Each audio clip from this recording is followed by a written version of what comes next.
Seorang dukun asal Banjardinas Selonding, Desa Les, Kecamatan Tejekule Buleleng, bernama Ika Tutarse ditangkap Satreskrim Polres Buleleng. Pria berusia 60 tahun ini ditangkap lantaran menyetubuhi seorang pasiennya yang masih di bawah umur hingga sebanyak 6 kali. Kanit 4 Unit PPA Polres Buleleng, Ibda Iketut Yulius Saputra ditemui Sabtu 13 Mei 2023 mengatakan tersangka Ketutarse menyetubuhi korban berinisial Nikomang asal Kabupaten Bangli sejak Desember 2022 lalu, di mana kala itu korban masih berusia 17 tahun. Tindakan ini bermula saat orang tua korban yang memang kenal dekat dengan tersangka meminta bantuan agar sang anak dapat disembuhkan.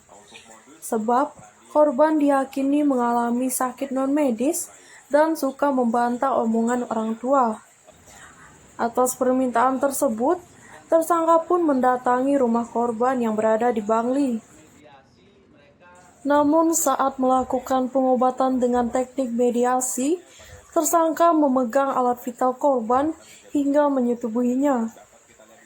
Agar aksi bejatnya tidak diketahui, tersangka meminta agar pengobatan dilakukan di ruang tertutup dan tidak boleh diikuti oleh keluarga korban. Naasnya, saat korban sudah ditempatkan di panti asuhan, tersangka diketahui sudah 2 kali menjemput korban dan membawanya ke salah satu rumah kos untuk disetubuhi. Pengurus panti juga tidak pernah curiga lantaran tersangka mengaku sebagai ayah angkat korban. Diakui Ibda Yulio, korban mulanya takut untuk melaporkan kejadian ini ke polisi.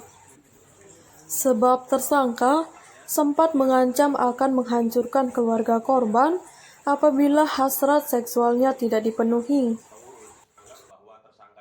Namun akhirnya kasus ini berhasil terungkap saat pengurus panti melihat kondisi psikologi korban yang terlihat cemas dan ketakutan.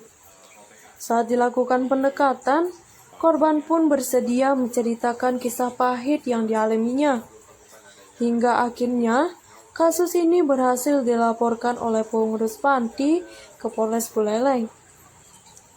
Akibat perbuatannya itu, sang dukun dijerat dengan pasal 81 ayat 2 Undang-Undang Republik Indonesia nomor 35 tahun 2014 tentang perlindungan anak dengan ancaman hukuman maksimal 15 tahun penjara.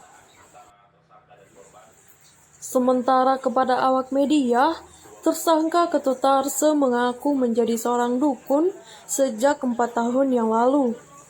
Ia juga menegaskan, persetubuhan ini dilakukan bukan sebagai syarat ritual untuk menyembuhkan korban,